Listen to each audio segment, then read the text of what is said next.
क्या आप एक ऐसे ग्रह के बारे में जानते हैं जिसका एक हिस्सा लावा उगलता है और दूसरा हिस्सा इतना ठंडा होता है कि आप वहां कदम रखते ही बर्फ की सिल्ली में तब्दील हो जाए। इसके अलावा क्या आप एक ऐसे ग्रह के बारे में जानते हैं जहां का दबाव इतना ज्यादा तेज होता है कि वहां पर पहुंचने के बाद आप अपने हाथ पैर तक नहीं हिला सकते? और क्या आपने कभी सोचा है कि उस वक्त हमारा क्या हश्र होगा अगर हम ब्रह्मांड में मौजूद अलग अलग ग्रहों पर जाकर वहां पर रहने की कोशिश करें?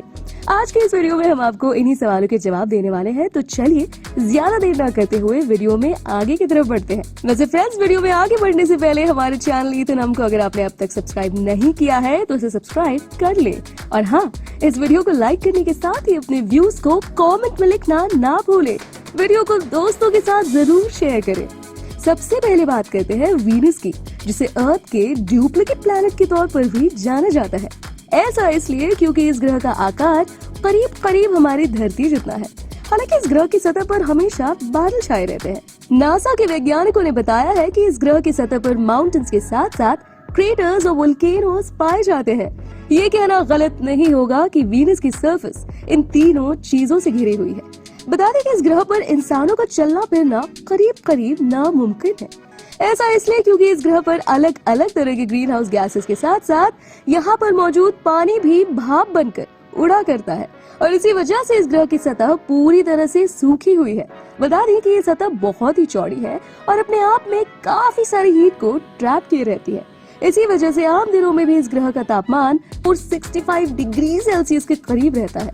मतलब साफ है कि अगर कोई इंसान इस ग्रह पर कदम रखने की कोशिश करता है तो वो चंद ही सेकंड के अंदर जलकर राख बन जाएगा। इसके अलावा इस प्लैनेट की ग्रेविटी हमारे ग्रह से करीब 91% तक मिलती है।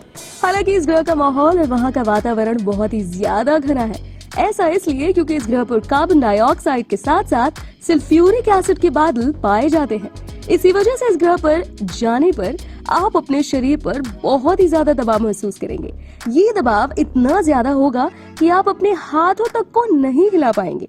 वहीं दूसरी ओर इस ग्रह पर सल्फ्यूरिक एसिड की मौजूदगी के चलते यहाँ पर अजीब सी बास आया करती है। और अगर आप इतनी सब के बावजूद भी इस ग्रह पर जाने की सोच रहे हैं तो बता दें कि वीनस पर कदम रखने के कुछ सेकंड के अंदर ही आप भाप में तब्दील हो जाएंगे।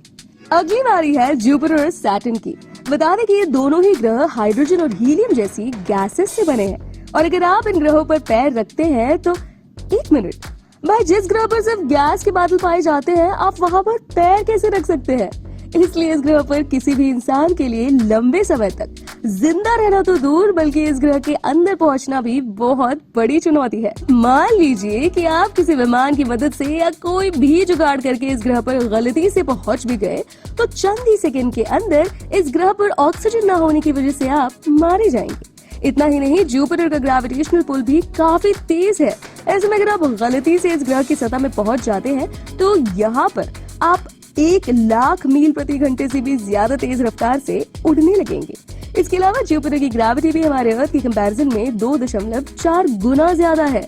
जाहिर है कि इतनी तेज रफ्तार और इतने ज्यादा गुरुत्वाकर्षण बल के कारण हम इस ग्रह में घुसते ही बेहोश हो जाएंगे। और मान लीजिए कि आप इन चीजों से बच भी जाते हैं, पर ये बात हम कैसे भूल सकते हैं कि जुपिटर यूनिवर्स का सबसे फास्ट रोटेटिंग प्लैनेट भी है, और इसी वजह से यहाँ पर चलने वाली हवाओं की रफ्तार 300 मील प्रति घंटे से भी ज्यादा तेज होती है। और इस तेज रफ्तार के चलते ही इस ग्रह का दबाव धरती के माहौल में मौजूद दबाव की तुलना में करीब 100 गुना ज्यादा होता है। वैसे आप इस ग्रह में जितनी गहराई में जाते जाएंगे उतना ही ज्यादा इस ग्रह का दबाव बढ़ता जाएगा और आपके बचने की संभावना उतनी ही कम होती जाएगी। वही बात की जाए सैटर्न की, तो यहाँ पर कदम रखने पर आपको कुछ ऐसा ही देखने को मिलेगा। जैसे कि सैटर्न के इर्द गिर्द मौजूद रिंग्स को ही देख लीजिए। बता दें कि ये खास तरह के छल्ले एक छोटे से तिनके से लेकर कई मंजिला बड़ी इमारत जितने बड़े हो सकते हैं, जो एक तरह से बर्फ से बने हुए होते हैं। वही इन रिंग्स का तापमान -261 डिग्री फ़ारेनहाइट से लेकर -333 डिग्री फ़ारेनहाइट के करीब पहुंच जाता है। ऐसे में साफ है कि अगर आप गलती से भी इस ग्रह पर कदम रखते हैं तो आप कुछ ही देर के अंदर एक बर्फ की सिल्ली में तब्दील हो जाएंगे। अगली बारी है मर्क्यूरी की, जिसे सूरज का सबसे करीबी ग्रह माना जाता है। वहीं इस ग्रह का तापमान भी हमारी धरती से कई गुना ज्यादा गर्म होता है। बता दें इस ग्रह की ऊपरी सतह पर एक्सोस्फीयर नाम की परत पाई जाती है, जिसमें किसी भी तरह का तापमान मौजूद नहीं होता। ये परत बहुत ही ज्यादा पतली होती है और इसी वजह से मर्क्यूरी लंबे समय तक अपनी गर्मी को रिटेन नहीं कर पाता है। बता दें कि इस ग्रह का जो हिस्सा सूरज की तरफ होता है उसका तापमान 430 डिग्री सेल्सियस तक गर्म हो जाता है, वहीं दूसरी ओर जो हिस्सा सूरज की पहुंच से दूर रहता है वो -100 डिग्री सेल्सियस से भी नीचे पहुंच जाता है। वहीं दूसरी ओर इस ग्रह का गुरुत्वाकर्षण बल हमारी धरती से करीब 38% जितना मेल खाता है। मतलब साफ है कि अगर कोई इंसान इस ग्रह के गर्म हिस्से पर कदम रखता है तो वो जल के भस्म हो जाएगा, और अगर कोई इंसान इस ग्रह के ठंडे हिस्से पर कदम रखता है तो वो जल्द ही बर्फ की सिल्ली में बदल जाएगा। इन दोनों ही सिनेरियोज में किसी इंसान का मारा जाना तय है। और अगर इन सब के बावजूद भी आप बच पाए तो बता दें कि इस ग्रह पर पहुंचने पर आपको लंबे समय तक अपनी सांसें रोकी रखनी होगी, वरना आप ब्रेथलेसनेस के चलते मारे जाएंगे।